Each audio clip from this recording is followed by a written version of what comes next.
Bien, bonjour à tous, du moins à ceux que j'ai pas vus au début de la connexion. Alors, l'objectif de la séance, ça va être de terminer la correction du support DAX. Donc, ça va être rapide, hein, on va pas y passer 2 heures. Euh, donc, on finir ce qu'on a entamé la dernière fois. Et après, de voir avec vous, faire un petit bilan sur la métrologie, de voir ce qu'on fera l'année prochaine en métrologie. Il y avait peut-être un truc que je pourrais peut-être vous faire en plus sur un des TP où il y avait une petite spécif qu'on n'avait pas traitée. Voilà. Hein. Donc on va faire assez rapide. Alors, au niveau donc de la métrologie, hein, vous aurez donc pour ce semestre 2 notes, les notes sur le support DAX dont on va finir la correction, et la note sur le TP centreur. Hein, note que vous avez habituellement lorsque l'on est en TP en présentiel. Alors, de la métrologie au semestre 3, en fait, il n'y a plus de métrologie au sens propre de manière indépendante. Hein, vous aurez au semestre 3 un TP de métrologie qui sera intégré au TP commande numérique. Hein, parce que dans le cadre de ce qu'on appelle la chaîne numérique, en fait, c'est tout ce qui est lié au début, la conception d'un produit qui comporte plusieurs pièces. Ensuite, il y a la partie fabrication-réalisation sur commande numérique ou autres procédés. Hein. Et puis, la phase finale, c'est le contrôle qualité. Donc, c'est la partie métrologie qui permet de vérifier que les spécifications qu'avait fait le bureau d'études sur le dessin de définition ont été respectées lors de la fabrication. Et puis, si on a un problème de non-conformité, on reboucle sur la fabrication en se disant où est-ce qu'on a fait une erreur et de manière à pouvoir corriger la fabrication pour ressortir une pièce bonne. Donc, c'est pour ça que l'année prochaine, au semestre 3 et au semestre 4, vous aurez intégré lors de la rotation des TPCN, sur les 4 ou 5 TP qu'on fait, vous aurez toujours un TP de métrologie, de manière à continuer cette chaîne numérique et puis continuer aussi à faire un peu de métrologie pour faire des rappels et que vous ayez toujours un petit peu d'émotions qui soient relativement fraîches dans l'esprit. Voilà. Alors, au niveau de l'organisation de l'année prochaine pour la rentrée, pour l'instant, on a eu une réunion hier concernant l'organisation des enseignements. On n'a pas de consignes qui sont données de manière définitive quant à ce qu'on aura le droit de faire à la rentrée. Donc là, on va faire l'année prochaine des emplois du temps normaux, comme si on avait le droit de faire comme d'habitude. Et puis, on verra en fonction des consignes qui seront données dans l'été par le ministère et par l'université pour réorganiser, si besoin, les enseignements. Mais on partira l'année prochaine sur des emplois du temps normaux. Hein. Alors après, suivant ce qui risque de nous être imposé, je pense qu'on aura sûrement des contraintes au niveau des amphis. Peut-être qu'on n'aura pas le droit de faire d'amphi. Donc, ce que l'on fera, c'est que les amphis se feront en visioconférence, en collaborate comme on fait là. Hein. Et puis, pour ce qui est des TD et des TP, hein, quand vous avez un TD, vous avez L'objectif des TD, c'est de faire des exercices d'application. Donc, l'idée, c'est que si on n'a pas le droit de, par exemple, si dans un groupe de TD, vous êtes 24 étudiants, si on n'a pas le droit d'accueillir les 24, mais que la moitié, ce qu'on fera, c'est qu'en fait, on avait pensé vous donner les sujets de TD à l'avance, de faire une visio pour vous présenter les TD, quels étaient les objectifs et puis les énoncer, de manière à ce que vous prépariez les TD chez vous et qu'au lieu de passer 4 heures en salle pour, par exemple, faire un TD, il y a la moitié du groupe qui viendra faire la correction en présentiel et après, il y aura la moitié de l'autre moitié du groupe qui viendra faire le TD. Et comme on vous aura donné les sujets en amont, en fait, au lieu de vous travailler, que vous fassiez les TD en salle en préparation, vous les préparez avant et on ne fera vraiment que la correction en 5. Et si on a les mêmes contraintes au niveau des TP, que ce soit en commande numérique ou autre, hein, je vois au semestre 4, au semestre 3, on a 4 TP de commande numérique. Et bien, ce qu'on fera, c'est qu'en fait, on fera une séance de Collaborate où on vous présentera tous les TP, tous les énoncés, en vous expliquant ce qu'il faut faire dans chaque TP. On vous dira pour chaque TP ce qui doit être, parce qu'en fait, quand vous avez un TP, par exemple en commande numérique, il y a toujours une partie, hein, vous avez fait les TP, des TP avec Pierre Leroy, il y a toujours une partie de préparation. Par exemple, en CN, il faut calculer, déterminer, savoir où il y a l'origine pièce, où il y a l'origine programme, déterminer, faire les schémas avec les prefs, avec les decks, calculer les prefs, calculer les decks. Donc ça, on vous fera faire ça avant le TP, chez vous. Et au lieu de faire 4 séances de TP en présentiel, vous n'en ferez que 2. Et par exemple, eh bien, s'il y a 4 TP, pendant une séance où vous serez là 4 heures, vous ferez toutes les manips pour un TP, toutes les manips pour le deuxième TP, et après vous repartirez chez vous pour pouvoir rédiger tout ce qui est analyse et conclusion. Et après, l'autre moitié du groupe de TP, pareil, viendra faire 2 séances de TP et fera pendant 2 séances de TP les manipulations à faire sur les 4 TP. Voilà, c'est un peu les idées qu'on avait, dont on a, je pense, pas mal discuté, et c'est peut-être comme ça qu'on s'organisera si on a des contraintes en termes du nombre d'étudiants qui doivent être présents lors des TP. Donc, il ne faut pas que vous ayez de crainte pour l'année prochaine. On va fonctionner le plus normalement possible. Et avec l'expérience qu'on a eue de ce semestre particulier, on va pouvoir justement organiser nos enseignements s'il y a besoin, je le répète, hein, parce que s'il n'y a pas besoin, si on peut le faire en présentiel, on le fera en présentiel. Si on n'a pas le droit de faire tout ce qu'on veut, on s'organisera comme ça. Vous aurez une partie de préparation chez vous, une partie manipulation à l'IUT, et vous repartirez pour faire la partie conclusion, analyse chez vous. Mais sachant comment ça va s'organiser et ayant un peu de recul, on n'aura pas de soucis et on fera tout ce qui était prévu dans les enseignements. Voilà.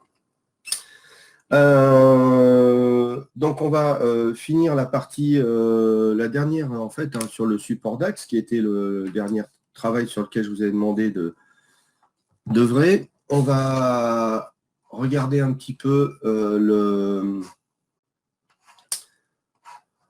la dernière spécif. Donc, je vais vous partager l'écran. Hop. Voilà.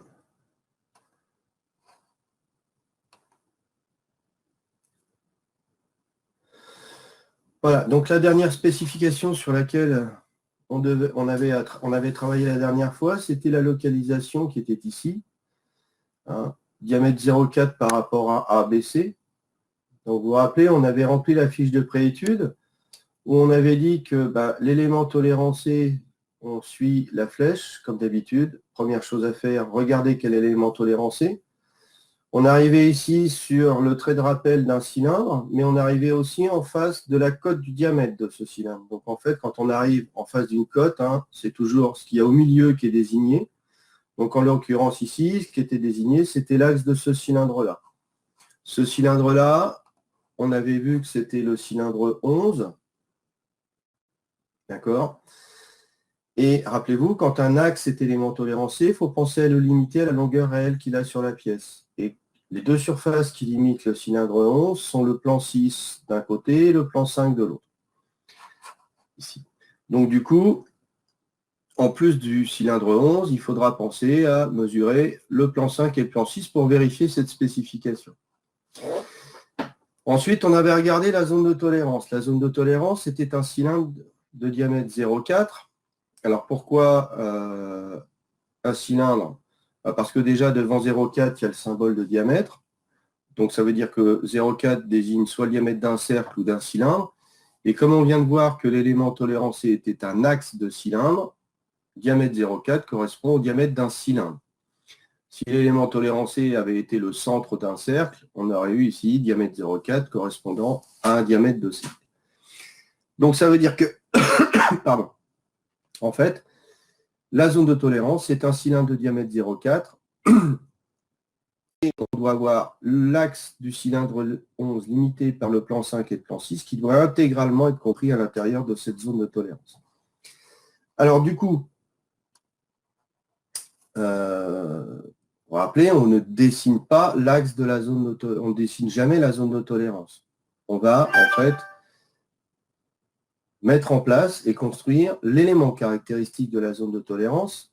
Lorsqu'on a une zone de tolérance, quelle qu'elle soit, l'élément caractéristique, c'est la forme qu'a cette zone si la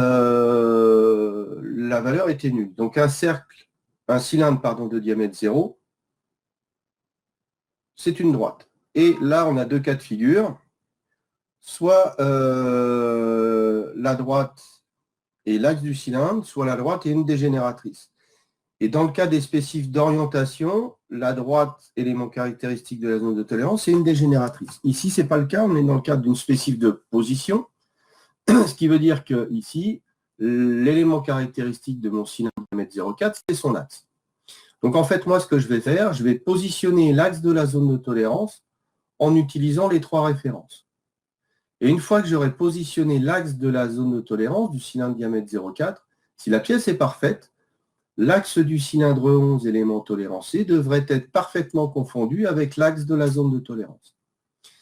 Vu qu'on usine la pièce et qu'il y aura toujours des défauts, on autorisera l'axe du cylindre 11 à être compris dans un cylindre de diamètre 0,4 dont l'axe sera positionné grâce aux références. C'est bon pour ces petits rappels? Là, il n'y a pas de questions? C'est OK pour tout le monde?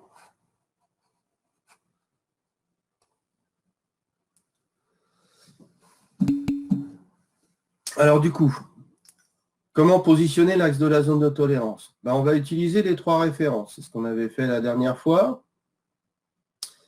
Première référence, on avait dit que c'était A. A, c'est quoi? Donc, vous rappelez, j'avais coloré tout ça. A, c'est ce qu'on trouve ici. On arrive sur une surface cylindrique en face du diamètre. Donc, A désigne ce qui est au milieu du trou, donc au milieu de ce cylindre, à savoir son axe. Et ça, c'était l'axe du cylindre qui s'appelait cylindre 4. Voilà. Et ensuite, on regarde, est-ce qu'il y a quelque chose qui me permet de positionner l'axe de la zone de tolérance par rapport à l'axe du cylindre 4? Et c'est là qu'on se rend compte qu'on a une cote de 19,2. Ce qui veut dire que l'axe de la zone de tolérance n'a plus le droit de faire ce qu'il veut dans l'espace.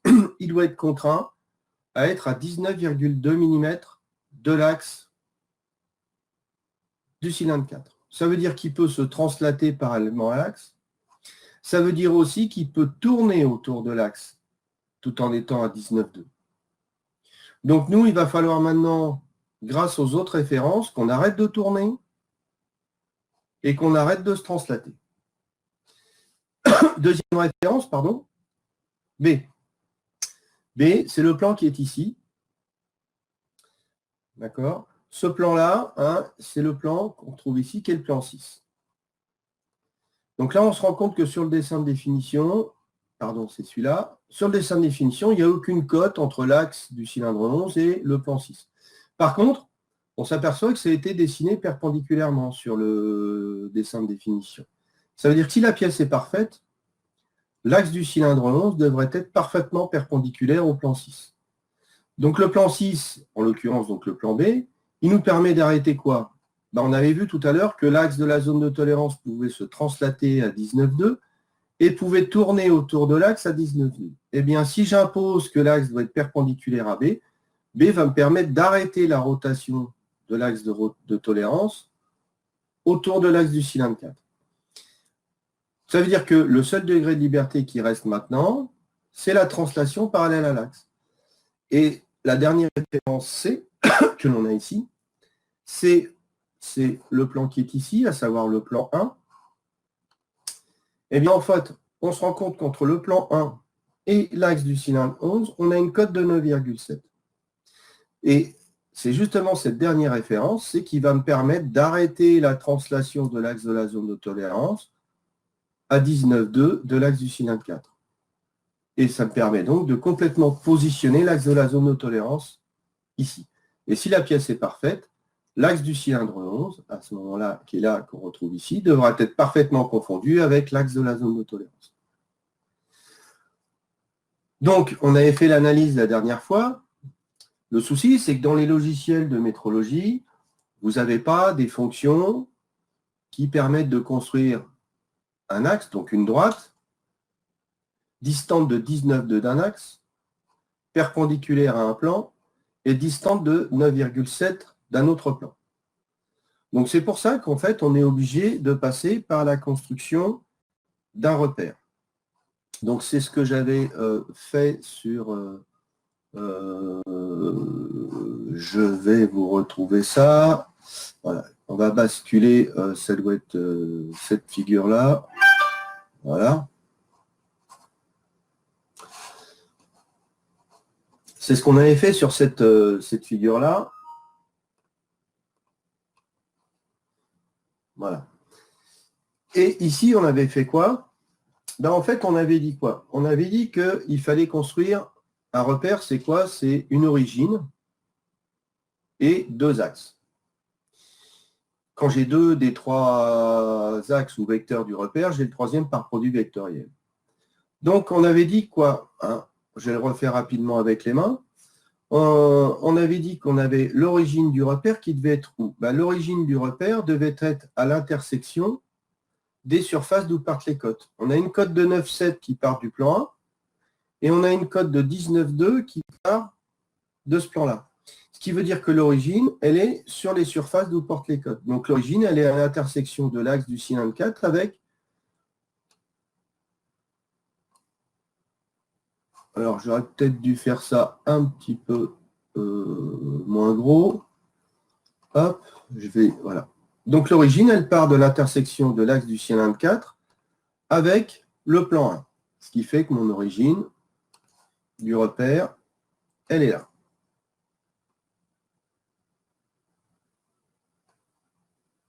Ici. Hop, on va remplir ça comme ça.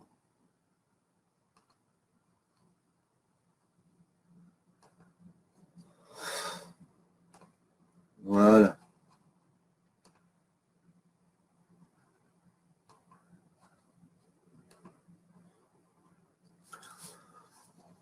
Donc, j'ai l'origine de mon repère qui est là. Ensuite, la première référence, c'était A. A, c'est l'axe du cylindre 4. Donc là, on va dire que par rapport à cette référence, qui est l'axe du cylindre 4, je vais faire un des trois axes du repère. Soit X, soit Y, soit Z, au choix. Donc là, vu qu'on est on travaille dans ce plan-là, on a l'habitude d'avoir X comme ça, Y comme ça. Donc, je vais dire quoi? Ben, je vais dire qu'en fait, je vais faire ici l'axe X de mon repère. Donc là, je vais faire une flèche de ce type-là.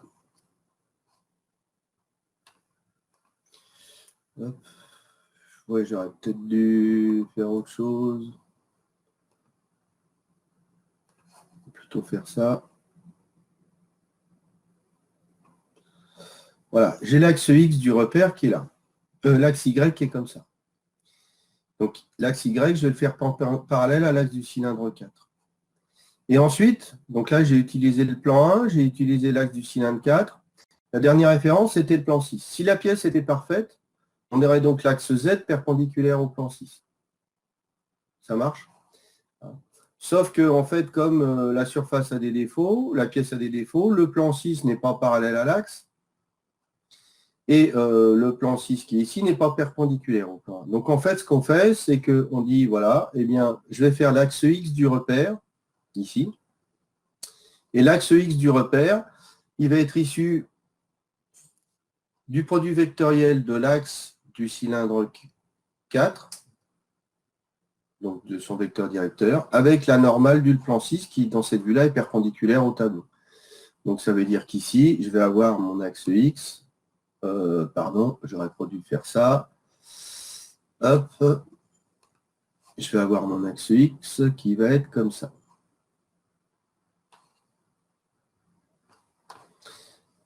OK? Donc ici, j'ai Y. Ici, je vais avoir X. Et ici, j'ai l'origine du repère. Une fois qu'on a ça, c'est facile. Parce qu'en fait, ce que je vais faire, je vais construire dans le repère un point. Je vais faire un point avec une coordonnée 19,2 sur X, 9,7 sur Y. Et une fois que j'ai ce point, ensuite, je vais faire quoi? Je vais faire une droite perpendiculaire au plan XY qui passe par ce point.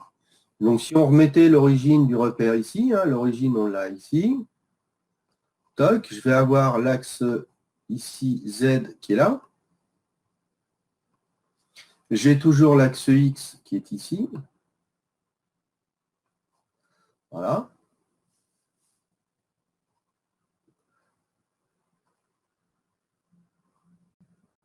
Donc ici, on a toujours X.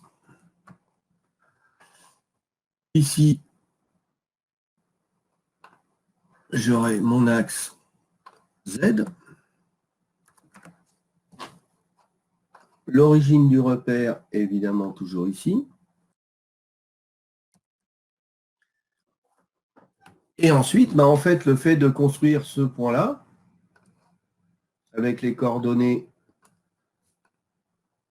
19,2, 9,7, ce point-là, il se retrouve ici, dans cette vue-là. Et ensuite, ce que je fais, moi, je construis une droite qui passe par ce point, qui est parallèle à l'axe Z du repère. Et cette droite-là, ici, que je viens de faire, c'est tout simplement l'axe de la zone de tolérance. Et si la pièce est parfaite, c'est ce que je viens de dessiner, on devra avoir l'axe du cylindre 11 complètement confondu avec l'axe de la zone de tolérance. Alors imaginons, je vais vous dessiner par exemple l'axe, je vais changer de couleur, je vais me mettre en bleu. Par exemple, imaginons que l'axe de la zone de tolérance soit tordu comme ça, que l'axe du cylindre 11 soit tordu. Ah non, l'axe Z n'est pas dans l'autre sens. Regardez, si j'ai X ici, Y là, si vous prenez votre main droite, X, Y, Z dans cette vue-là, il est perpendiculaire au plan de la feuille, dirigé vers vous.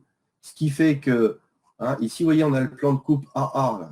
Voilà, ce qui fait que si je rebascule ici, j'ai bien l'axe Z qui est dans ce sens-là. Parce que si je coupe cette vue-là par le plan de coupe AA, quand je regarde vue de dessus, ce que vous voyez là, c'est ce que vous voyez vue de dessus, dans le sens de la coupe. Donc, si je regarde au-dessus ce qui se passe, j'ai bien l'axe Z qui est perpendiculaire au plan, l'axe X qui reste toujours là, et le troisième axe, lui, il est, si je dessinais en perspective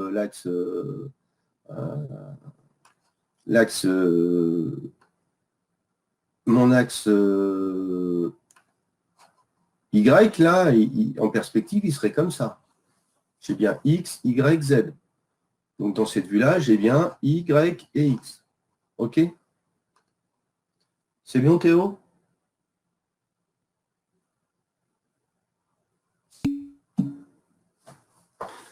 Vous ne comprenez pas?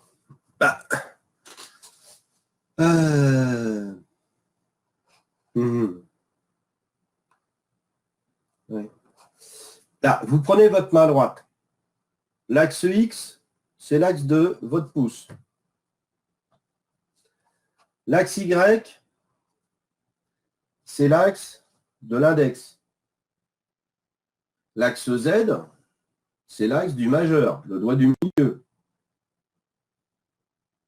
Si vous basculez dans la vue de dessus, vous avez le pouce à l'horizontale, le majeur, l'index à l'horizontale, et vous avez bien le majeur, donc le doigt du milieu Z, qui est vers le haut.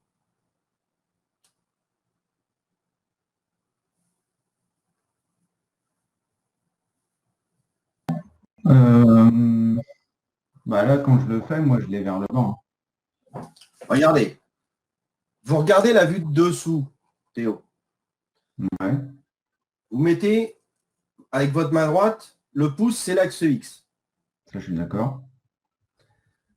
L'index, c'est l'axe Y. Ouais. Le deuxième doigt de la main droite.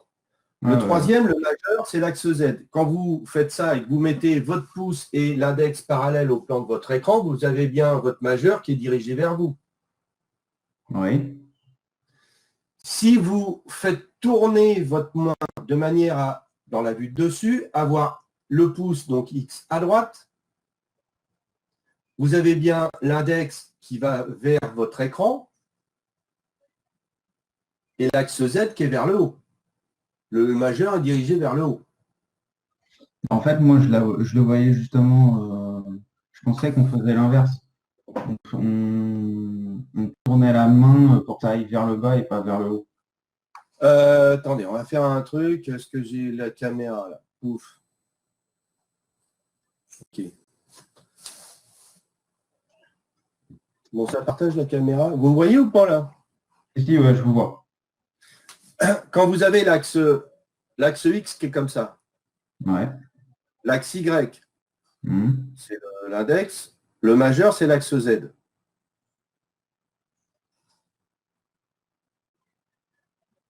Donc si, est-ce que je peux... Ah non, je ne sais pas si je vais arriver à voir le deuxième écran.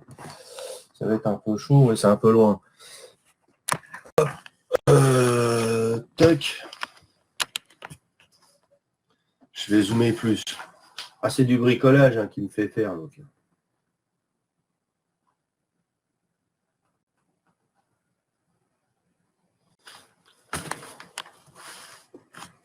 Je ne sais pas si vous voyez grand-chose là. Moi, je vois, ouais.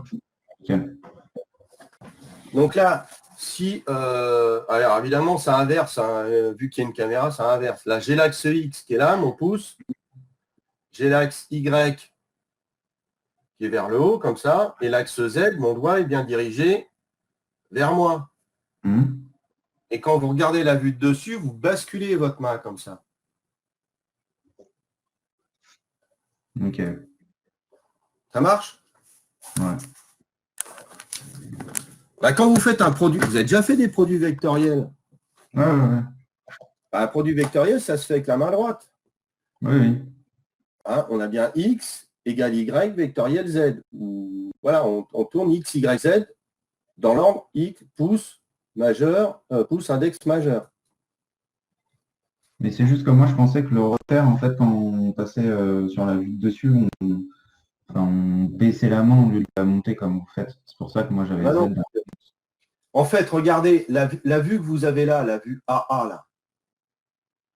Bah, vous regardez dans quel sens est la coupe.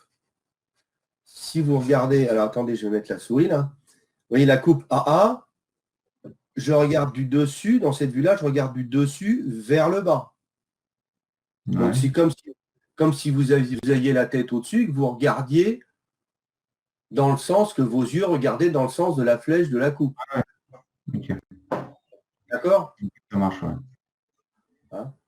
Ok, Et merci. alors évidemment, la norme européenne, c'est ça, c'est que quand ce que je regarde par le dessus, je le mets en dessous. Les Américains, ils font l'inverse. Quand je regarde par-dessus, ils mettent la coupe, cette coupe-là, au lieu de la mettre là, ils la mettent au-dessus. Voilà, c'est la norme américaine, la norme européenne. Bon, ça a toujours été. Attendez 2 secondes, il y a un mec qui vient m'ouvrir un truc, je reviens.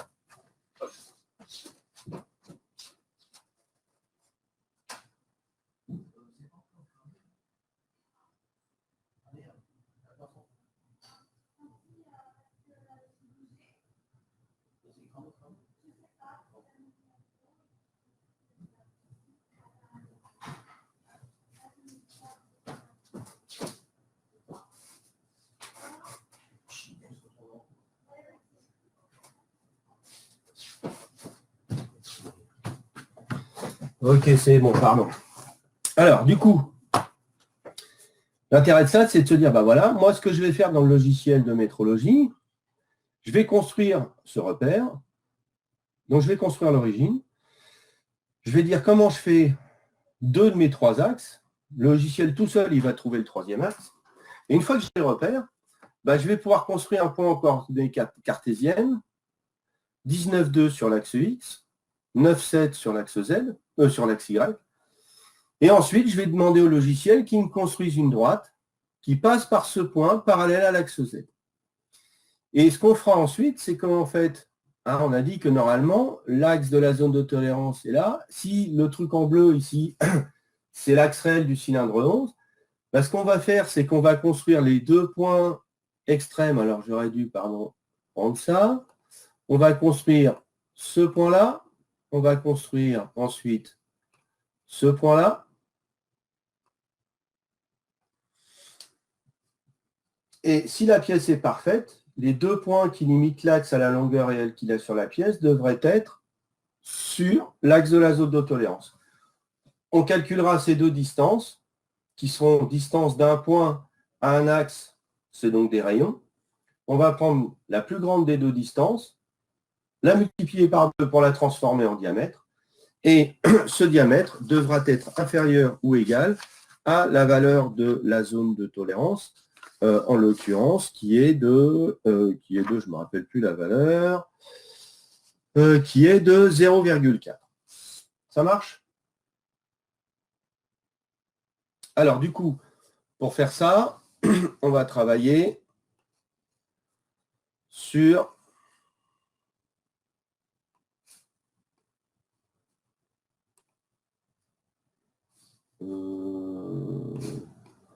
ce document-là. Je vais peut-être dézoomer un peu parce que pour vous, là, c'est un peu gros, du coup. Ouais, si je fais l'inverse, ça marche encore moins bien. Voilà. Alors, je vais peut-être grossir un petit peu.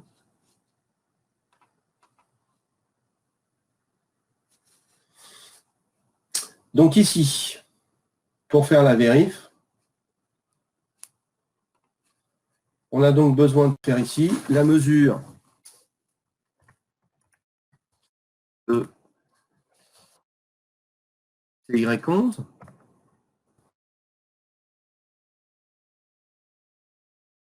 La référence primaire, c'est Y4.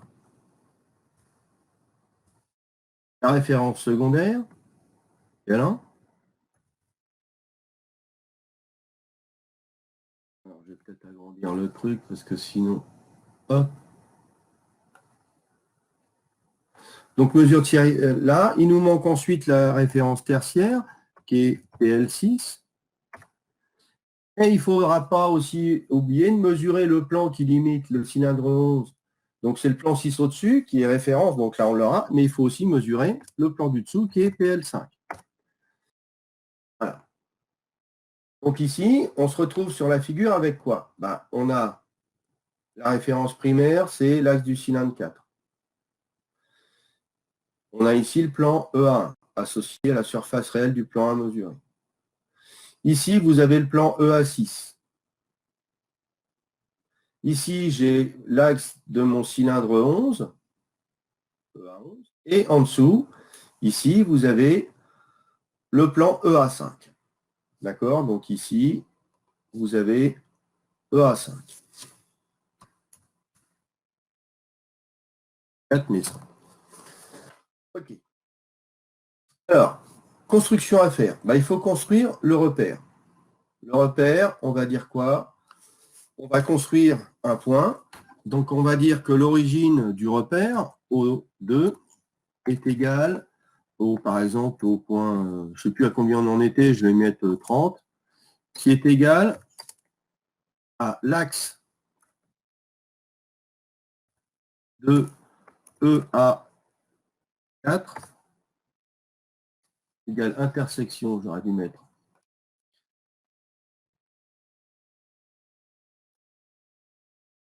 axe de EA4. Je vais peut-être écrire un peu plus petit parce que sinon, j'aurais peut-être pas. Intersection, donc axe de EA4 avec le plan EA1.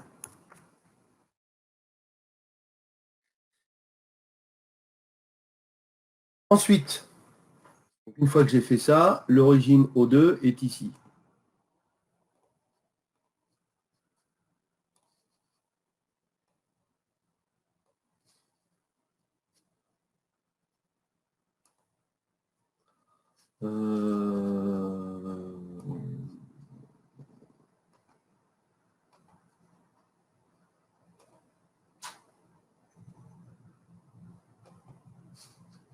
Je veux pas me le remplir, ce machin là.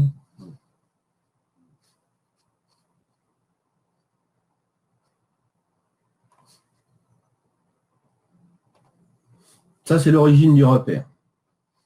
Donc ici, on a O2.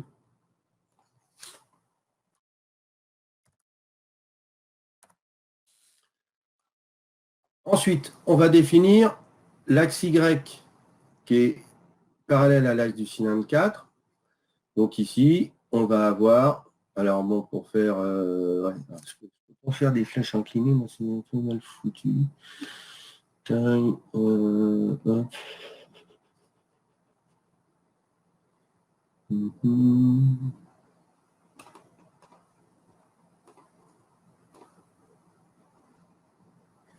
Bon. Donc ici, on va avoir l'axe Y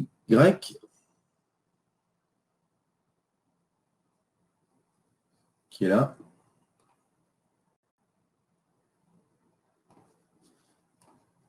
Avec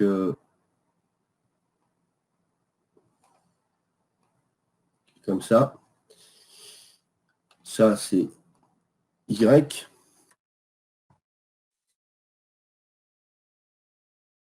Donc ici, on écrirait dans la zone de texte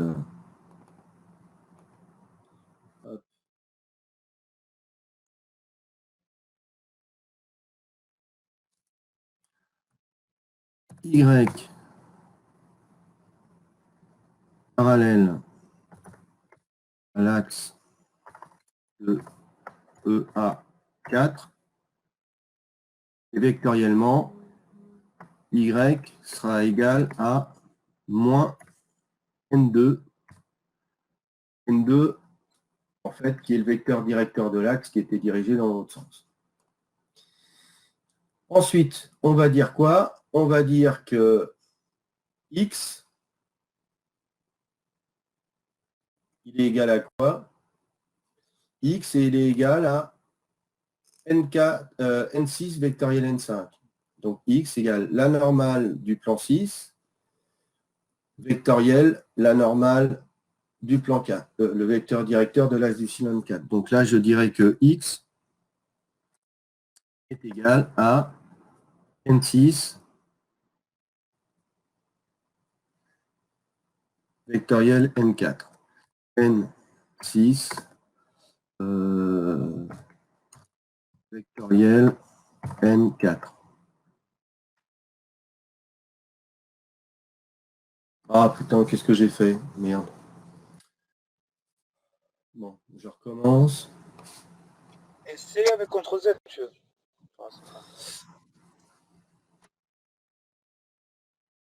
Ouais, c'est mort.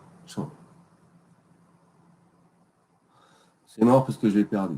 Bon, alors on pourra faire rapidement. Ici, hein, on avait donc ici l'origine qui était là. Hop.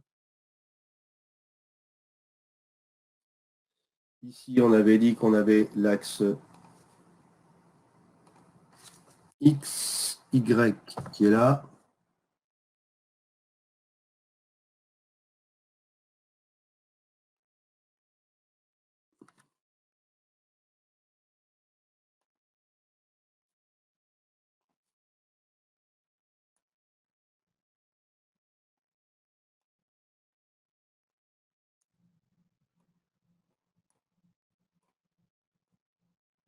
Voilà. Ici, on va avoir l'axe X qui est ici.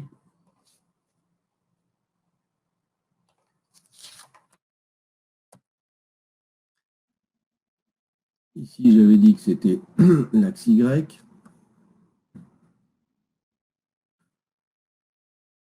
Ici, on a l'origine du repère, O2.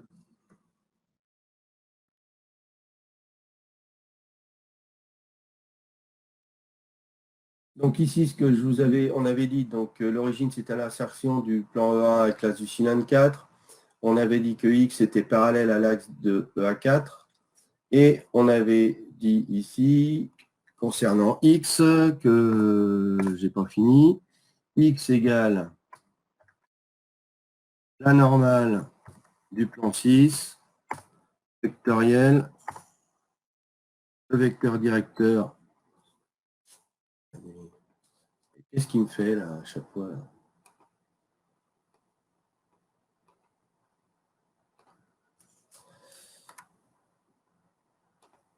Vectoriel, la normale, du le vecteur directeur de l'axe du cylindre 4. Donc ça, c'est ce qui me permet d'avoir X. Et donc du coup, ensuite, on se retrouve avec Z égale X vectoriel Y. Ce qui fait que quand j'ai ça, mon axe Z, il est là.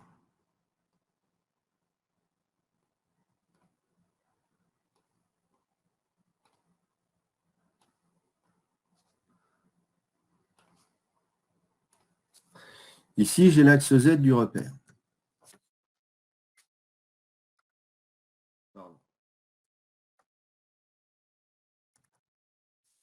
C'est bon pour tout le monde? Et maintenant, une fois qu'on a fait ça, ce qu'il faut penser à faire, c'est limiter l'axe du cylindre 11 à la longueur réelle qu'il a sur la pièce. Donc en fait, on va construire, je vais peut-être changer de couleur, ce point-là, je vais le mettre en vert, tiens. On va construire ce point-là, on va construire celui-là.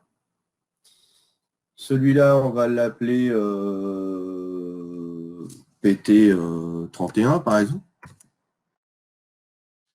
Celui-ci, on l'appellerait PT 32. Je vais écrire après.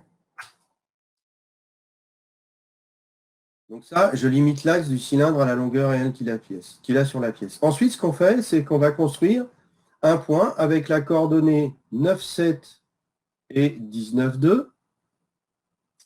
Donc on va construire ce point-là, ici, que lui, je vais par exemple le faire en rouge. On va construire ce point-là.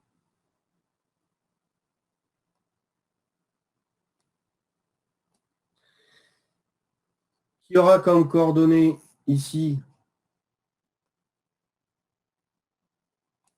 et là. On va peut-être le faire plus petit. Hop, voilà.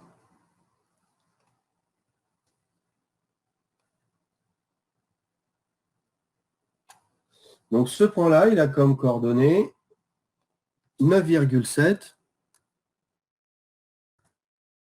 et ici 19,2.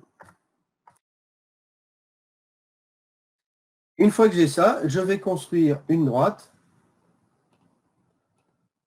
qui va être l'axe de la zone de tolérance.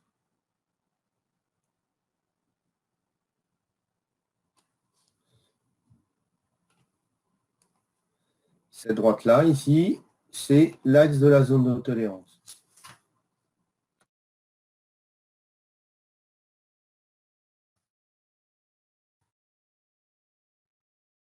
Et l'axe de la zone de tolérance, c'est une droite qui passe par ce point-là et qui est perpendiculaire au plan XY ou parallèle à Z. Et si la pièce est parfaite, les deux points qui limitent l'axe réel du cylindre 11 doivent être sur l'axe de la zone de tolérance. C'est pour ça qu'après, on a deux distances à calculer qui vont être celles-ci. J'aurais pu les faire en vert. Je vais les faire en violet, tiens, ce sera peut-être plus... On a cette distance-là et celle-ci. Donc ici, on calculera ensuite la distance D31 et la distance B. Pardon. P32. Sachant que ce point-là, il s'appelle PT2.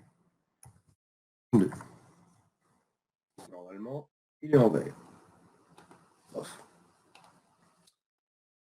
OK. Donc, je résume.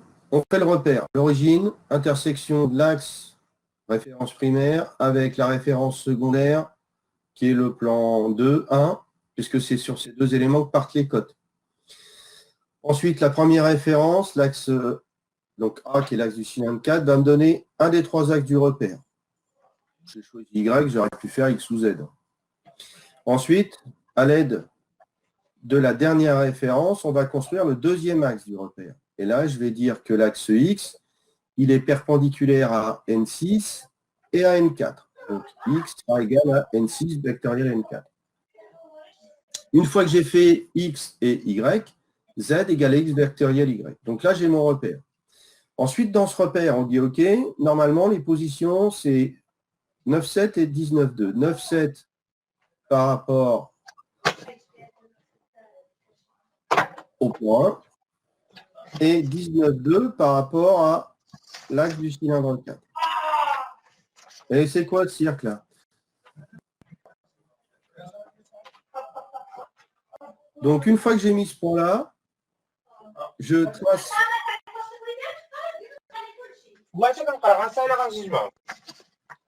S'il vous plaît, là, alors, je vous ai tous mis en présentateur parce qu'on a des soucis sur Collaborate, sinon ça ne marche pas. Par contre, si c'est le bordel, si c'est le souk, là, c'est pas cool. Hein. Donc, je ne sais pas chez qui il y a le bordel, mais il va falloir veiller à ce que ce soit un peu plus calme. Voilà, donc je construis l'axe de la zone de tolérance. C'est une droite donc qui passe par le point qui est ici. Je vais lui donner un nom. On va le faire en rouge. Ce point-là, je vais l'appeler PT, PT33. Voilà. Et ici, cette droite-là, je vais l'appeler DR34. Et DR34, c'est l'axe de la zone de tolérance. Donc ici, vous pouvez le marquer, je ne vais pas forcément marquer ici tout ça. Donc là, en vert, PT 31 égale intersection axe EA 11 avec le plan EA 6.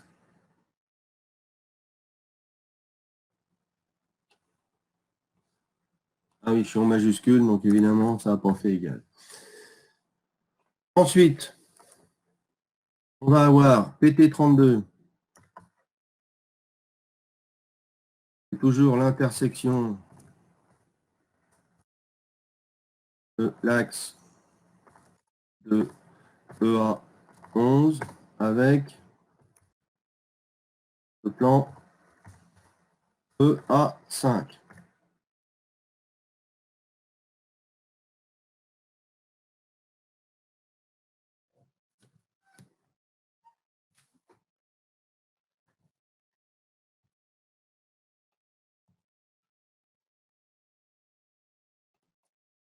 Ensuite, on construit en rouge. Le point 33.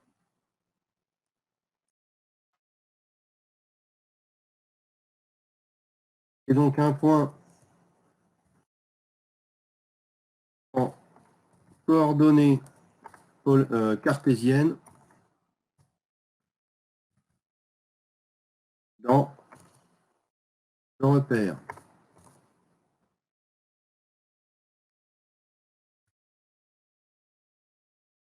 Coordonnées qui sont égales à combien? Ici, on a sur X 19,2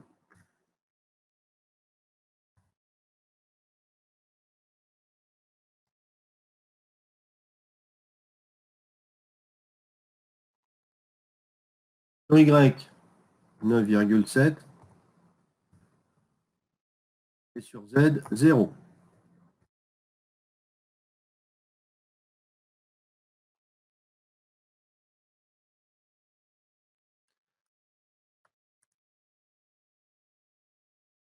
Et ensuite, on construit quoi? Une droite qui est DR 4.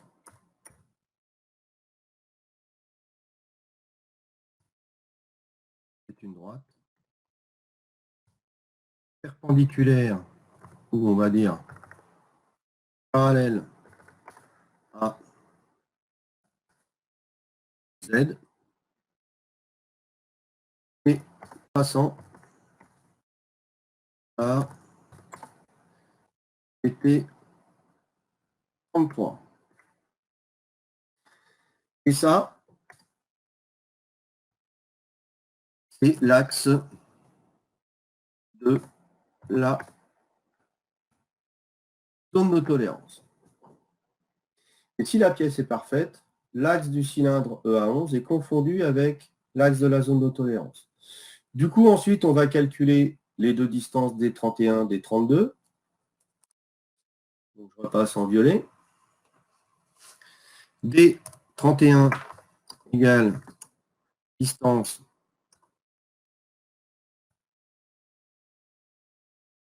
du point 31 par rapport à DR.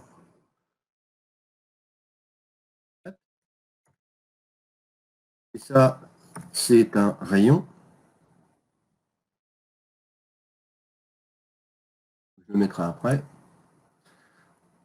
Ensuite, on calcule D32 égale distance du point 32 par rapport à DR4. Et là, on va dire quoi? Que ça, ce sont des rayons nuls, pièce parfaite.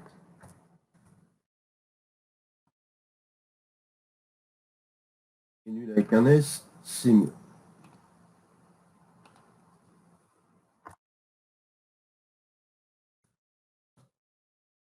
Ça marche? Tout le monde est d'accord là-dessus ou il y a des questions?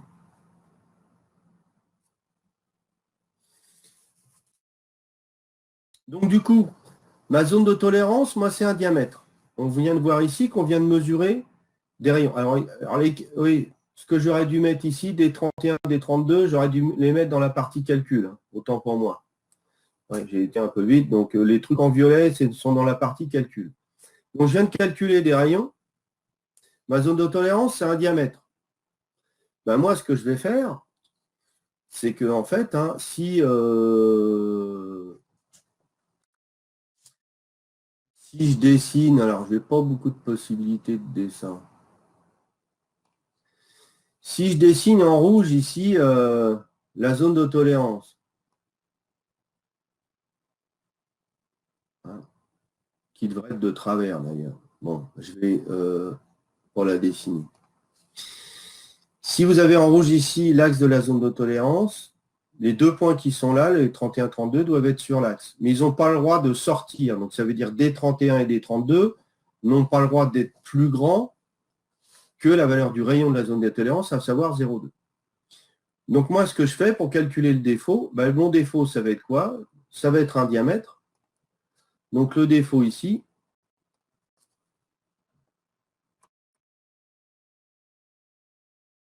va être égal à 2 fois le maxi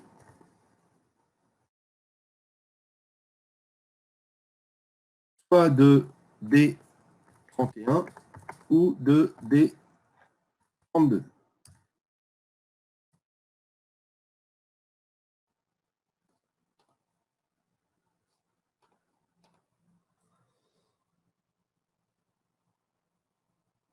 Et la vérification, c'est de vérifier que ce défaut soit inférieur au diamètre de la zone de tolérance, à savoir 0,4. Est-ce qu'il y a des questions là-dessus?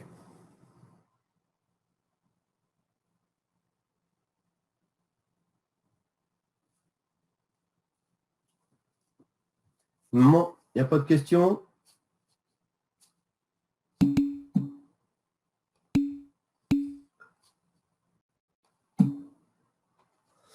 Alors,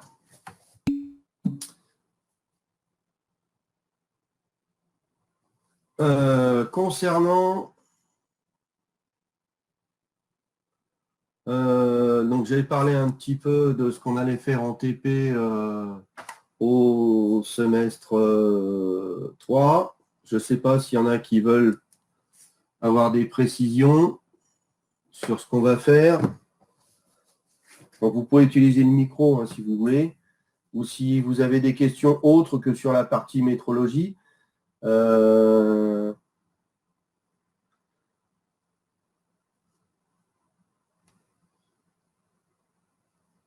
Non, pas de questions. Donc là, vous avez fait, est-ce que vous avez fait la dernière séance de test avec Monsieur Leroy en CN? Non, vous allez la faire bientôt, je crois. Hein? D'accord, c'est le 15. Donc là, c'est pareil, pour ce qui va vous être demandé au niveau du test, c'est vraiment des trucs tout cons. Des choses, des questions toutes bêtes sur des unités de valeur courante, de prise de passe, de conditions de coupe, de vitesse d'avance. C'est un peu. Il y a une partie des questions qui sont notamment des questions qu'on vous a posées lors des TP init, lors de la dernière séance d'évaluation au Frésac, sur des unités. On vous posera aussi des questions concernant le pref. Qu'est-ce que c'est que le pref? Qu'est-ce que c'est que le DEC?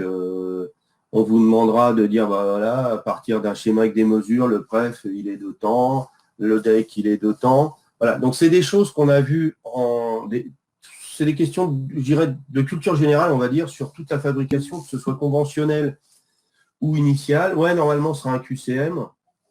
Hein, où vous avez des questions, des petites figures, et puis en fonction de ça, vous répondez. Hein. Donc, c'est des choses toutes simples.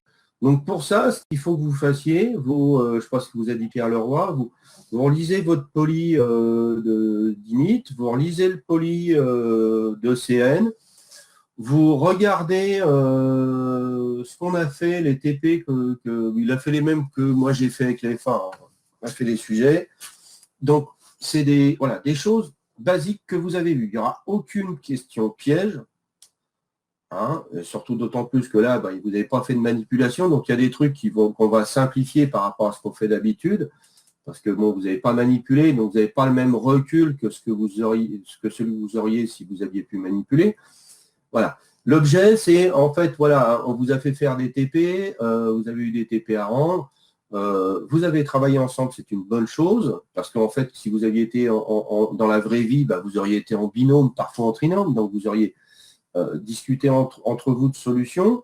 Bon, là, le but, c'est un peu de se dire, bon, dans un temps un peu limité, pour un peu niveler un peu les notes et se dire, bon, voilà, de manière individuelle, qu'est-ce qu'ils ont retenu de tout ce qu'on a fait.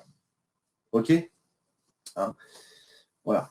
Bon, par contre, pareil, concernant la CN, hein, vu tout ce qu'on a fait, aussi bien au niveau des TP, vous avez fait quasiment tout ce qu'on aurait dû faire en réalité, sauf évidemment la partie manipulation. Donc, vous inquiétez pas, lors des premiers TP au semestre 3, en fait, toute la partie découverte, tout ça, on fera ensemble. Hein, on fera des manips, etc., de manière à ce que vous preniez en main les machines. Et puis, on sera un peu plus attentif et un peu plus proche de vous, évidemment, en TP, sachant que vous n'avez aucune expérience de manipulation des machines. C'est pareil pour la machine à mesurer. Hein. Vous auriez dû faire des TP avec, c'est pas grave. On fera les manips ensemble et puis ça ira bien. Donc, il ne faut pas que vous ayez de stress ni d'angoisse sur, par exemple, le fait de se dire, ouais, on n'a rien fait, on ne sait rien faire. Non, on a fait tout ce qu'on pouvait faire. Vous avez appris à faire des choses, vous avez compris des choses. On a même sûrement été plus loin que ce qu'on fait d'habitude dans tout ce qui est explication des TP, correction des TP. Pourquoi est-ce que dans un tableau des causes d'erreur en CN, les croix, on les met là?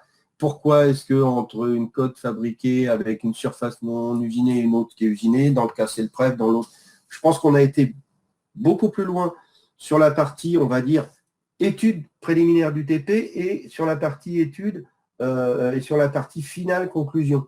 Et notamment, on a eu le temps avec vous de faire des corrections. Chose qu'on n'a pas forcément toujours le temps de faire en fin de TP quand on est dans la vraie vie, parce que vous n'avez qu'une envie pour certains. Des fois, on finit tard, d'autres, ils partent vite. Donc, du coup, on n'a pas le temps de se poser 10 minutes et de se dire, voilà, vous avez fait ça aujourd'hui, on regarde le TP et on le corrige ensemble. Voilà. Là, on a fait des corrections, choses qu'on ne fait pas d'habitude. Donc, je pense qu'il y a des choses sur lesquelles on est allé plus loin et vous avez compris plus de choses que vous l'auriez fait, vous auriez compris si on avait été en vrai TP. Il y a la partie manip. On en fera plus l'année prochaine et ça permettra de contrebalancer.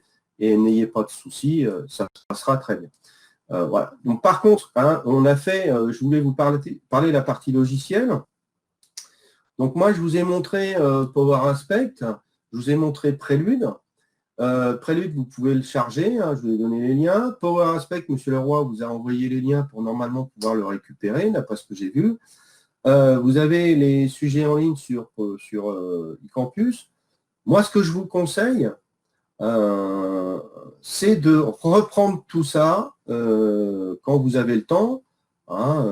Si un jour où il pleut cet été, vous n'avez rien à foutre, vous replongez là-dedans de manière à se rafraîchir un peu la mémoire.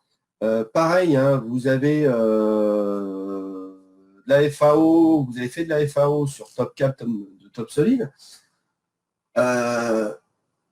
Pensez à, avant un peu la rentrée, vous remettre un petit peu dans le bain de tout ça.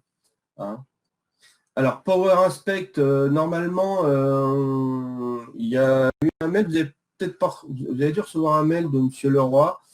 Alors, je ne sais pas où ça en est, où il était en train de négocier notamment, puisque Power Inspect, ça appartient au groupe Autodesk qui fait AutoCAD, qui permet normalement, quand vous avez une adresse mail universitaire, d'avoir des versions gratuites. Et ce qui vous permettrait notamment de pouvoir bosser. Donc, normalement, ça devait être fait là, je ne sais pas, je n'ai pas de nouvelles, donc je vais regarder, je vous poserai la question, si j'ai des... Ou alors vous lui poserez la question quand vous aurez le 15, là, le QCM. Mais normalement, vous pouvez avoir, grâce à votre adresse mail universitaire, accès à des logiciels gratuits chez Autodesk, qui pourrait être intéressant aussi.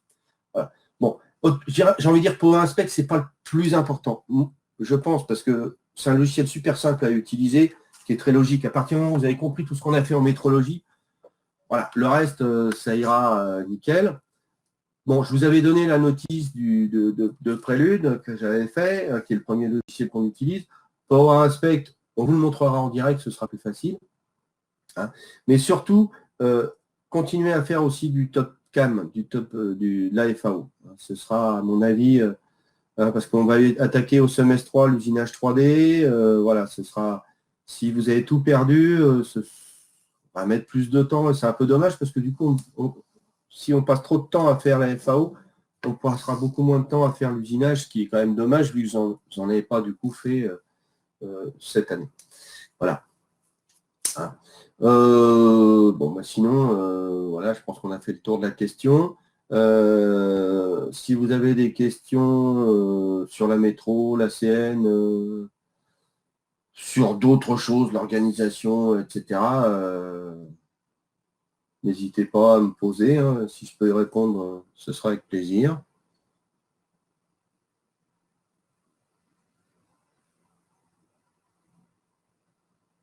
Non? Tout va bien pour tout le monde?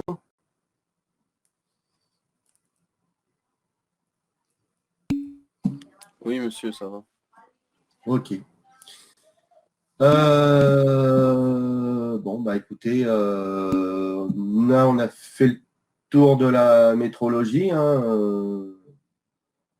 Donc, pensez, avant de revenir début septembre, de vous remettre la tête là-dedans, de manière à vous relisez le cours, vous relisez ce qu'on a fait en TD, en TP, de manière à vous rafraîchir un peu la mémoire. Et puis comme ça, on repartira, pas à fond les ballons, mais presque au début septembre. Et puis, on enquillera une belle deuxième année pour tout le monde. Ok. Bon, écoutez les enfants, si tout va bien, je vous souhaite une bonne continuation. Merci, monsieur, à vous aussi. Vous serez souple avec les notes. Ah, monsieur Martin, monsieur Leroux, ça dépend, hein, vous savez, moi je note à la gueule. Non, je plaisante. Non, on va pas. Enfin, pour parler des notes, puisqu'il faut parler des notes. On sait très bien, par exemple, j'en parlais un peu tout à l'heure, les notes que vous avez en TP, aussi bien avec moi qu'avec Pierre Leroy, voire avec d'autres collègues, voilà, on vous a donné du temps pour faire les TP parce que voilà, c'est des conditions particulières. Donc c'est clair que vous avez travaillé en groupe, je le disais tout à l'heure, c'est une très bonne chose. Quand on échange des points de vue, parce qu'on est planté sur un truc et que chacun donne son point de vue, et puis qu'au final, vous arriviez à trouver à plusieurs la solution, et puis que chacun. Le problème de ça, c'est qu'après, il y en a qui ont discuté, qui ont fait les choses intelligemment, j'ai envie de dire. Et puis après ce travail en groupe, chacun après a fait son compte-rendu, son truc, à sa sauce, avec la manière dont il voyait les choses. Au final, ça aboutissait au même résultat, mais on n'avait pas la même forme. Bon, par contre, je me suis rendu compte sur certains TP, alors il n'y a pas qu'avec vous, avec les FA, c'est pareil, où des fois, j'ai strictement exactement le même fichier, avec les mêmes trucs, le même machin. Ça veut dire qu'il y en a un qui a bossé, l'autre qui n'a rien foutu.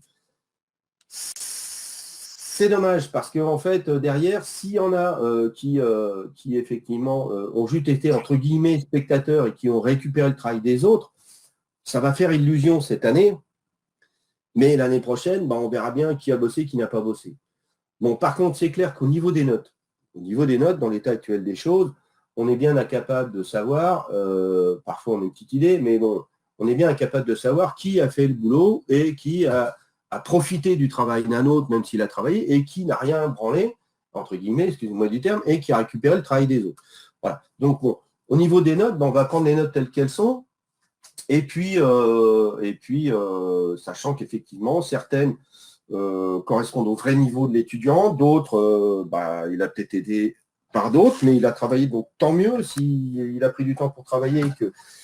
Et puis d'autres qui, s'ils ont tout pompé, voilà, tant mieux pour eux, sauf que l'année prochaine, on va retrouver un fonctionnement normal où ceux qui n'ont pas bossé cette année, tout ce qu'ils n'ont pas fait cette année, ça se verra l'année prochaine. Vous les aurez via quoi? Les notes?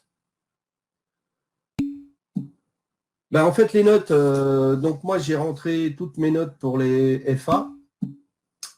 Pour les FI, j'ai. Ah oui, tiens, j'ai même pas rentré. Je viens de voir ça. C'est que j'ai corrigé, mais je n'ai pas rentré. Donc, je vais rentrer les notes et de toute façon, monsieur Le Souhait va vous envoyer un bulletin. OK? Par mail. Comme vous aviez au premier semestre. OK?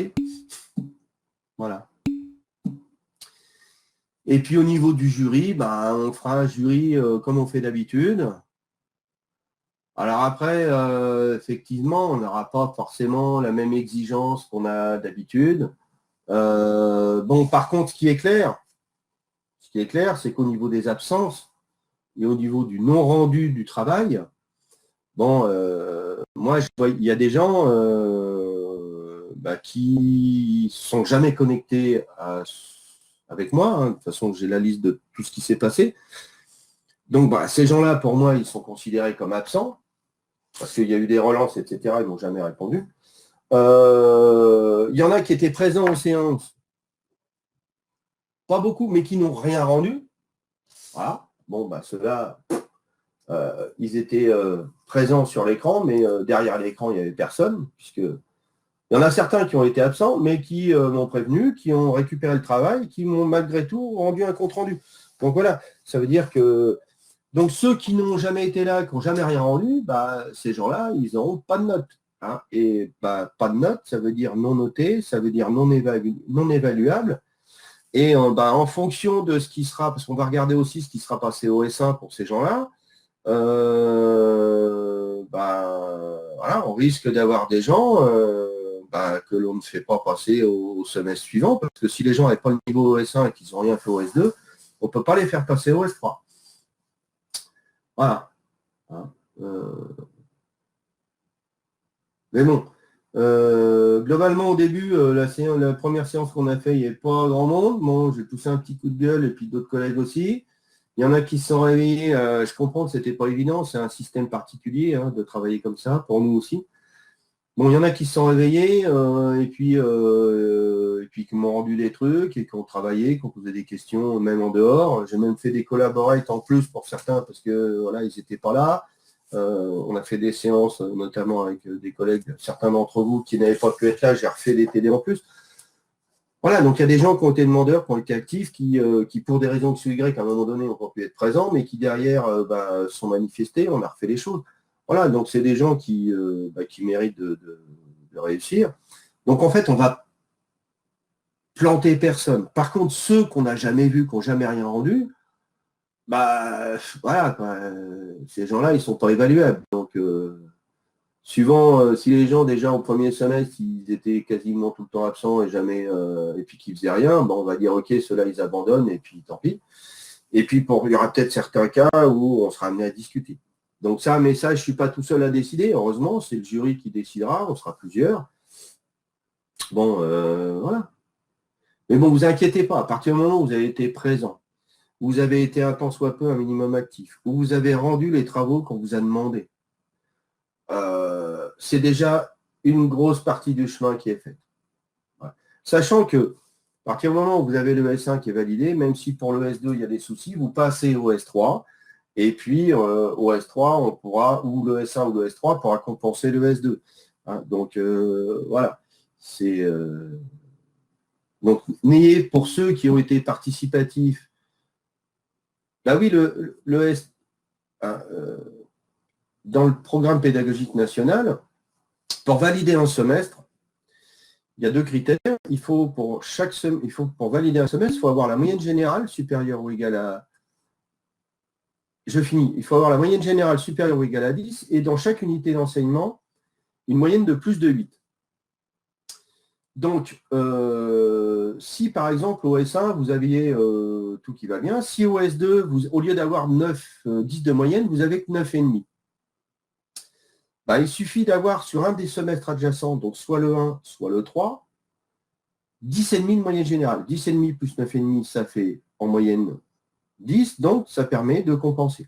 Alors nous, ce qu'on fait, c'est qu'au niveau du semestre 2, ce qu'on fait habituellement, c'est que si le semestre 2 peut être compensé par le S1, on ne le fait pas. Tout simplement pourquoi? Alors, si la compensation est sur la moyenne, c'est automatique, c'est de droit.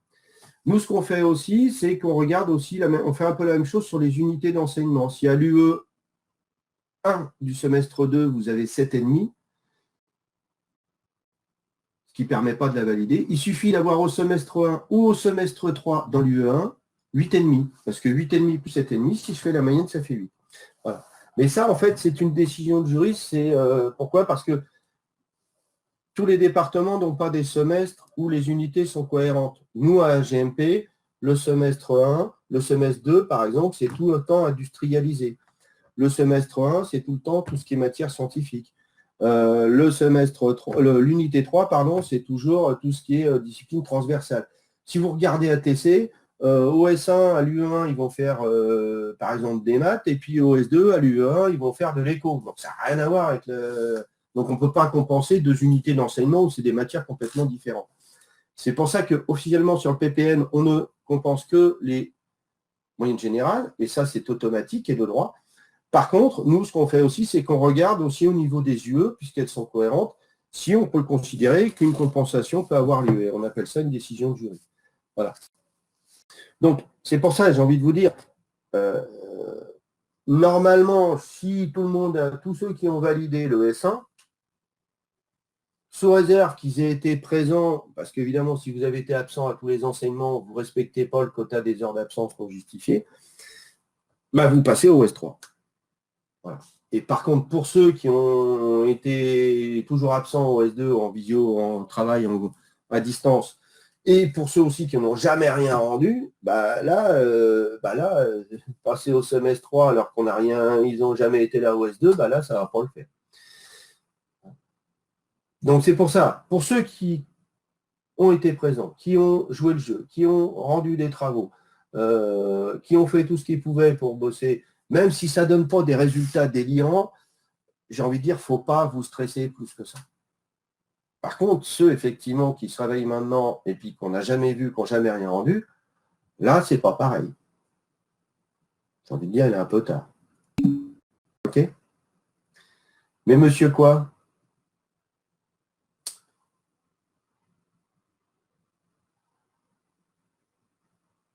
Il y en a un qui me dit, mais monsieur, mais j'ai pas la suite de la question.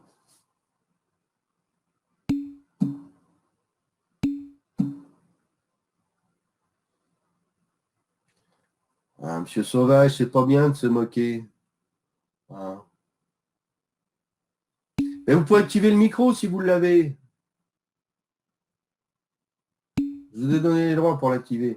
Il y a des cours, j'ai pas quoi.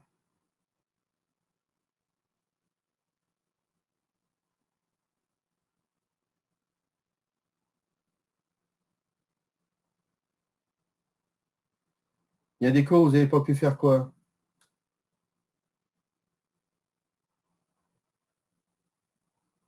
Puis après, je réponds à la question suivante.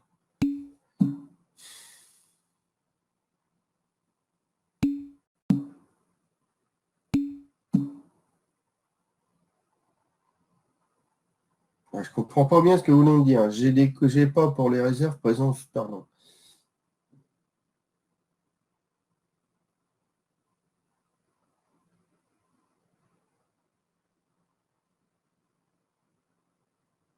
Alors, pour répondre à la question d'avant.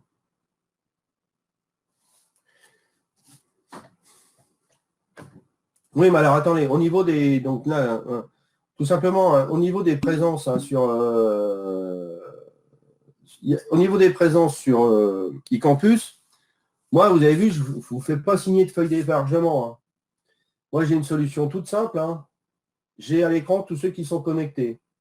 Donc, je fais une photo de toutes les connexions au début de la séance, au milieu de la séance, à la fin de la séance. Comme ça, si au moment de la photo, il y en a qui sont déconnectés parce qu'il y a un problème de réseau. Et en fait, ce qui fait foi, c'est la photo que j'ai prise où il y a la date dessus et l'heure, et c'est ça qui sert de feuille d'émargement. Donc, si des fois, vous n'avez pas forcément, il y en a d'autres, il y a plein d'autres qui font ça. Donc, si vous avez zappé la signature, comme ça vous arrive quand c'est des feuilles papier d'ailleurs, hein, il y en a certains.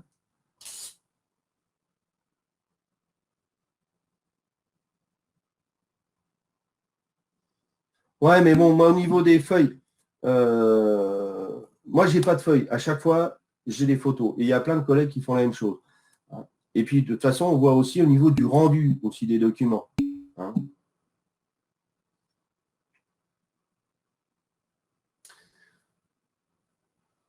Ouais, mais quand vous avez des déconnexions, c'est pour ça que moi, je prends plusieurs photos. J'en prends au début, j'en prends au milieu, j'en prends à la fin.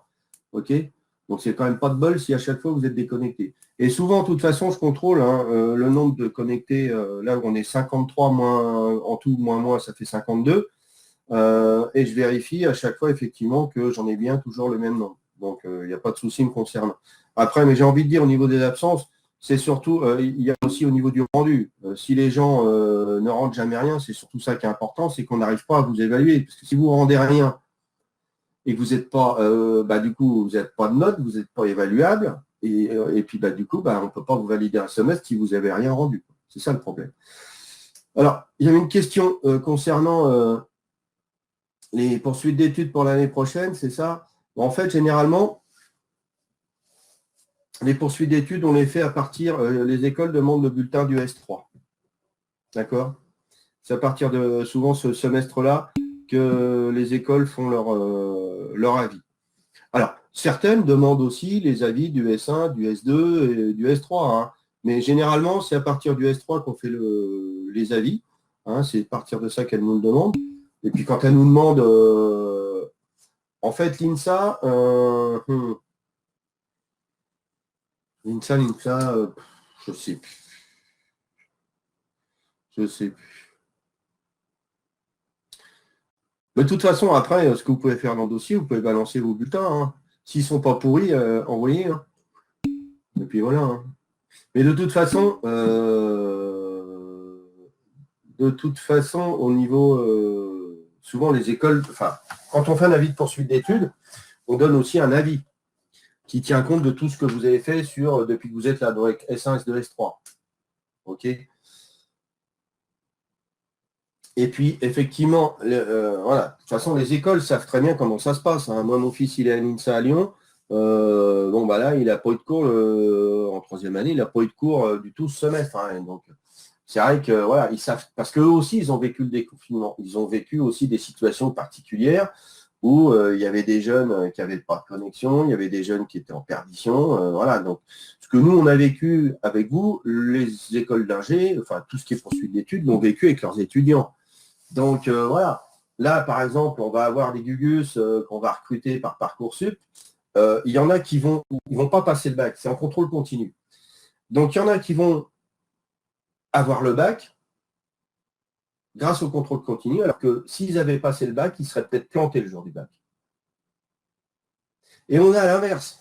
On a des gars qui n'ont rien foutu en terminale et qui, ça arrive tous les ans, et qui mettent le coup de chapeau à la fin de l'année, le coup de collier pour le bac. Sauf que, manque de bol cette année, bah, comme c'est que des notes de contrôle continu, on a des gars qui ne vont pas avoir le bac parce qu'ils n'ont rien branlé dans l'année, parce qu'ils avaient prévu de bosser que pour le bac. Et comme cette année, ben, ils ne passent pas le bac, du coup, ils sont plantés. Donc voilà, c'est bizarre pour tout le monde, ce sera une année bizarre pour tout le monde. Et on sait très bien, effectivement, ben, un peu comme nous, hein, on sait très bien que voilà, vous allez arriver au S3, ben, vous n'aurez pas les acquis, entre guillemets, normaux d'étudiants qui sortent d'un semestre 2 classique. Il y a des choses que vous n'aurez pas vues, il y a des choses, des fois qu'on a vu plus que ce qu'on faisait normalement. Donc voilà, on va faire en fonction de tout ça. Et nous, l'objectif, c'est que vous arriviez à avoir votre but tout en le méritant. On ne va pas vous le donner, mais tout en le méritant. Et donc, voilà. Vous savez, si on faisait... pourquoi un jury, c'est quoi? Si on se contentait que des notes, le jury, on ferait ça sur Excel. Et puis, ce serait binaire. Si on s'embête à passer des fois des heures en jury à discuter de cas, bah, c'est parce que en fait, le jury est souverain, qu'il est fait d'humain, et puis qu'il y a des situations particulières, et que voilà. Donc, bah là, il y a encore plus cette année une situation particulière liée pour tout le monde. C'est le confinement. Donc voilà, pour ceux qui ont, je terminerai là-dessus, pour ceux qui ont joué le jeu, qui ont rendu et fait le maximum de ce qu'ils pouvaient faire, j'ai envie de dire, il ne faut pas trop vous inquiéter. Par contre, ceux qui doivent s'inquiéter, c'est ceux qu'on n'a jamais vus. Voilà. Hein. Alors les délégués, ouais, ils sont conviés au jury pour justement, c'est toujours intéressant, ça permet d'avoir les remontées. Des fois, il y a des étudiants qui se confient entre eux, qui n'osent pas se confier au prof de certains problèmes perso, qui n'osent pas en parler à leur directeur d'études, donc à Saïd, le Swed. Et justement, c'est aussi le rôle des délégués de pouvoir avoir, comme il y a plus des fois d'affinité, de pouvoir faire remonter des problèmes. Alors malheureusement, c'est le jour du jury, c'est un peu tard, et qui permettent justement de comprendre certains comportements de jeunes à un moment donné. Donc, de toute façon, évidemment, les délégués seront toujours présents au jury, hein, au début du jury, pour faire le tour de table, pour justement expliquer. Et puis, ça permet d'avoir aussi votre ressenti. Voilà.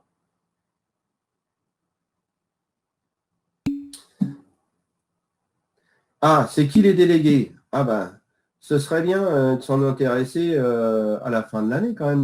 C'est quand même vous qui les avez élus. Hein. Oui, il y en a un qui est parti parce qu'il va faire autre chose, mais bon, il y en avait d'autres, hein. Il y avait des suppléants, donc ce seront eux qui prendront le relais. Hein. OK? Ça marche? Et puis au moins au pire, vous voyez avec Monsieur Le Swed pour s'il y a d'autres questions qui sont un peu d'ordre de l'organisation, de doute, etc. N'hésitez pas à contacter Saïd Le Swed aussi. Hein. Ça marche?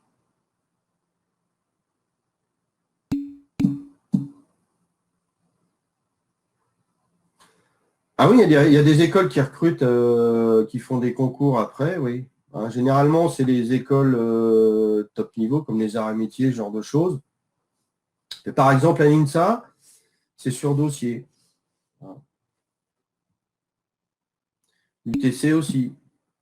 Alors souvent, il y a premier, en fait, il y a un premier recrutement qui est sur dossier, et puis vous avez des entretiens, souvent, hein, dans certaines écoles oraux, où on ne regarde pas forcément l'entretien, c'est pas forcément sur des cols, par exemple, en maths, en méca, mais c'est aussi pour surtout des entretiens, pour vous, de tests de personnalité, pour vous voir un petit peu aussi si vous feriez un bon cadre ou autre. Moi, quand mon fils est rentré à l'INSAL, et c'était après le bac, quand je l'ai emmené passer les entretiens, c'est vrai, quand il m'a montré les questions qu'il posait, des fois, on se disait, waouh, quoi.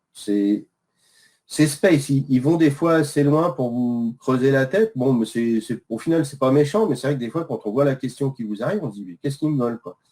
Mais voilà. Donc, non, mais bon, si ce que vous avez intérêt, par contre, puis on va finir là-dessus, parce que j'ai un rendez-vous qui va arriver. Si vous voulez assurer votre poursuite d'études, assurez le semestre 3. C'est celui qui est le plus observé par la plupart des écoles d'ingénieurs. OK ? Donc, assurez vraiment ce semestre 3.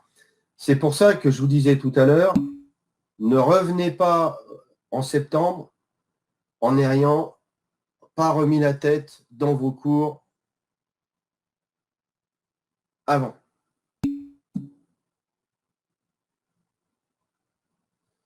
Non, mon fils, il a intégré après le bac. Il a intégré en prépa intégré là-bas. Il en a chié pendant 2 ans, puis là, c'est cool maintenant. Voilà. Mais c'est comme dans toute école d'ingé. Hein. Vous allez voir, ceux qui iront, quand vous allez intégrer en 3e année, la 3e année, c'est ce que moi j'avais fait aussi après un DUT GMP, j'ai fait une école d'ingé. La 3e année, c'est un peu rythme prépa intégré.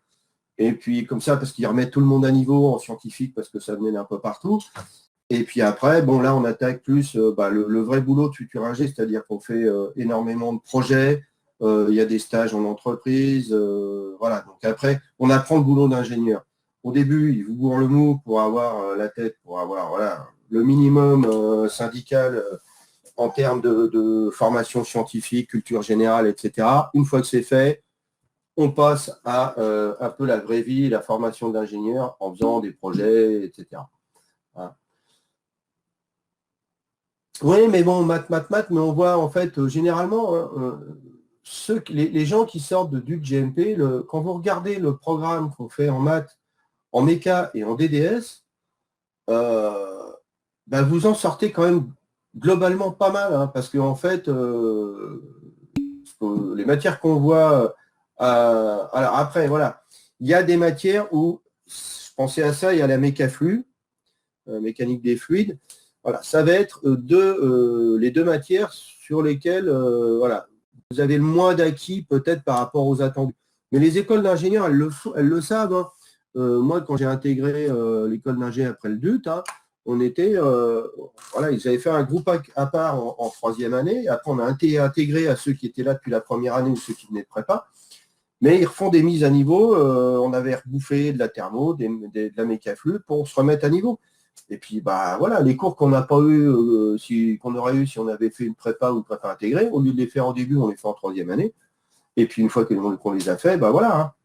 De toute façon, ils ne vont pas vous demander d'avoir un niveau si vous n'avez jamais vu la matière. Donc, ils vous enseignent la matière que vous n'avez pas vue. Et puis, une fois que vous êtes à niveau, hop, terminé, on passe à autre chose. Voilà.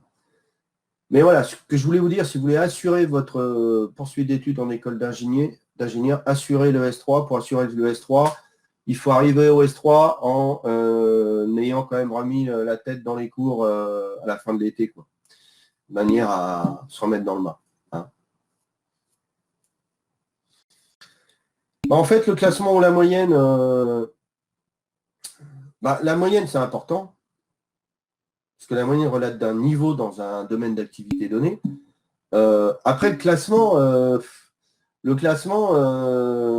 quand justement je suis allé à l'INSA, elle parlait de classement, la responsable du recrutement, mais ce que je disais, je dis le classement, suivant les promos, ça ne veut pas forcément dire grand-chose, parce que si vous avez une promo de 50 et une promo de 200, être 20e sur une promo de 200, c'est peut-être mieux que d'être 20e sur une promo de 50, quoi.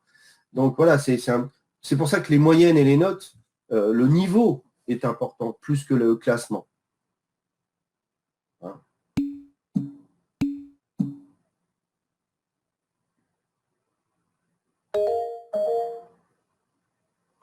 Rien à voir. Oui, je voulais envoyer, je suis en train de le regarder. Ouais, pas de souci. Je regarde.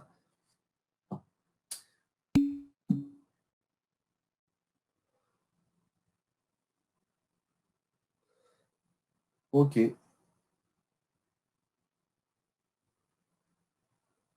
Bon, bah écoutez, je vais vous laisser. Alors du coup, je vous souhaite une bonne fin d'année. Lâchez pas à la fin, continuez comme ça. Et puis, pour ceux qui ont joué le jeu, stressez pas plus que ça. Hein.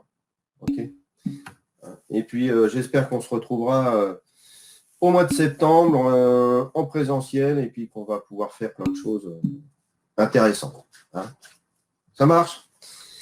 Bon, les enfants, bonne fin de journée. Et puis, si vous avez des questions, il ne faut pas hésiter à en poser à moi, à M. Le Souhait, n'importe qui. OK. Voilà. Allez, bonne fin de journée. Et puis, à la prochaine. Au revoir.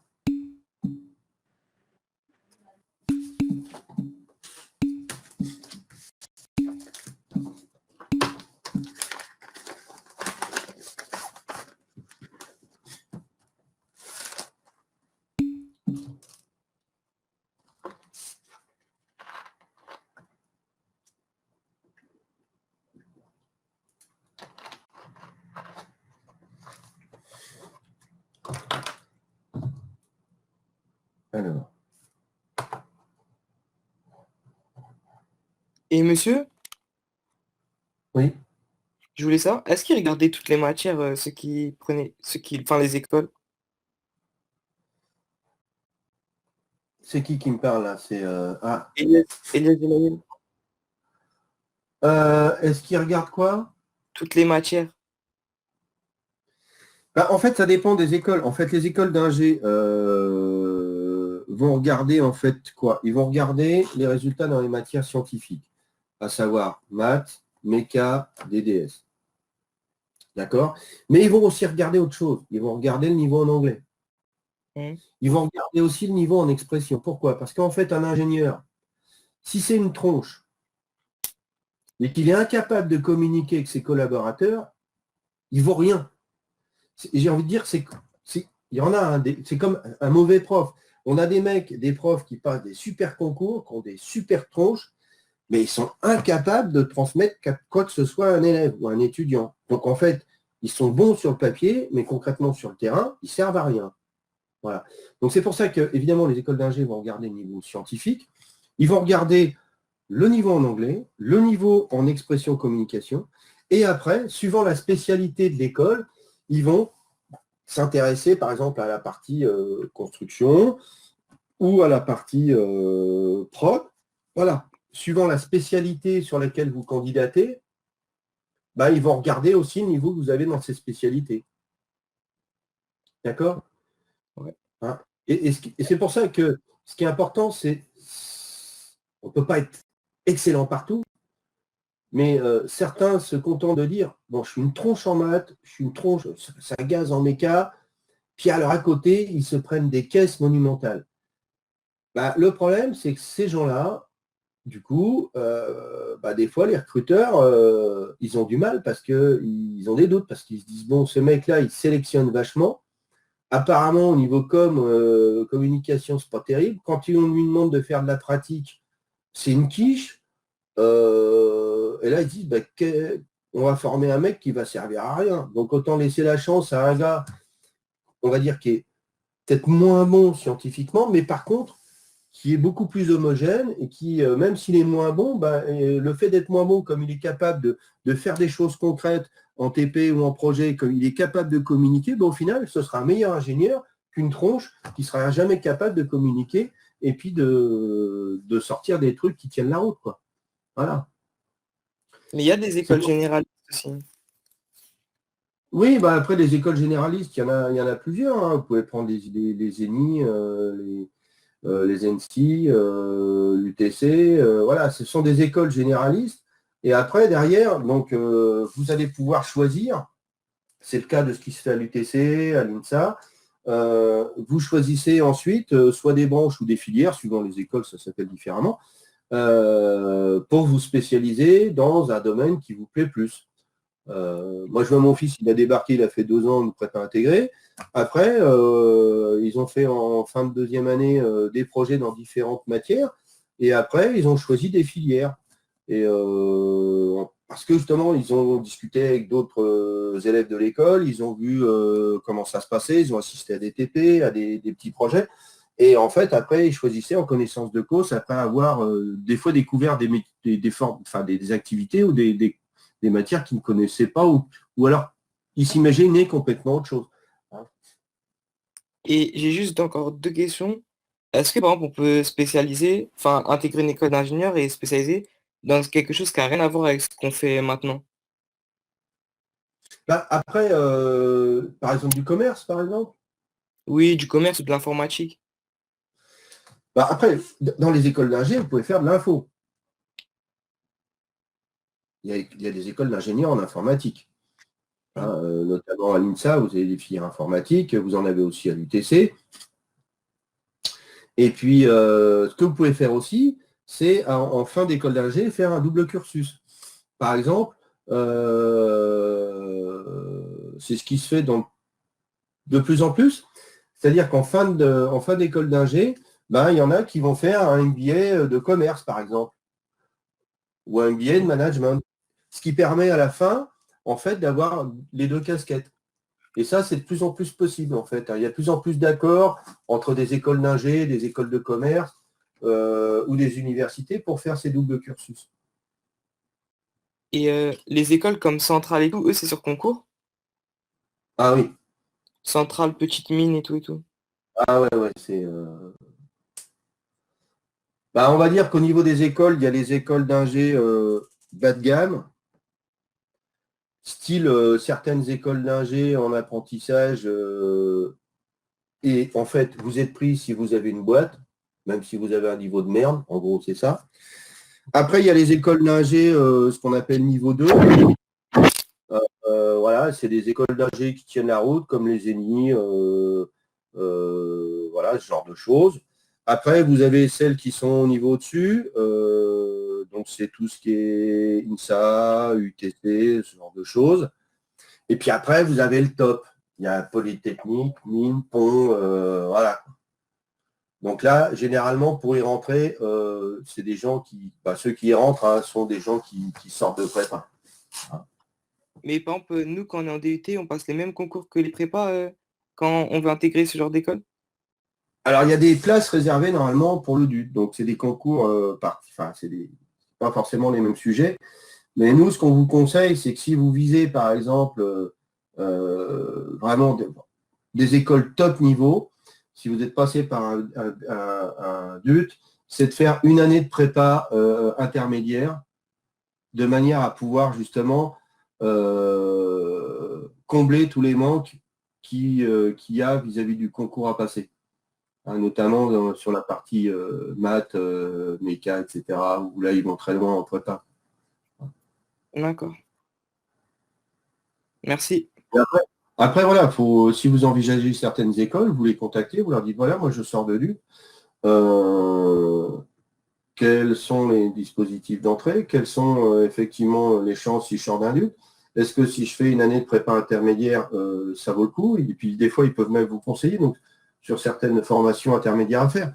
Donc voilà, quand on connaît les attendus de l'école vis-à-vis du recrutement, c'est plus facile de savoir ce qu'il faut faire derrière pour y arriver.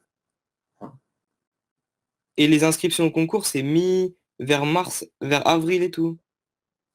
Ouais, enfin, déjà, faut commencer à s'en inquiéter au mois de janvier, hein, janvier-février. Hein. C'est là où il y a les salons, hein, de toute façon. Hein. À partir de là où il y a les salons étudiants, les portes ouvertes. Et vous nous prévenez ou c'est à nous de faire les démarches tout seul? Ah bah non, ouais, c'est à vous de gérer votre poursuite d'études maintenant, les gars. D'accord. Alors nous, on remplit les dossiers de poursuite d'études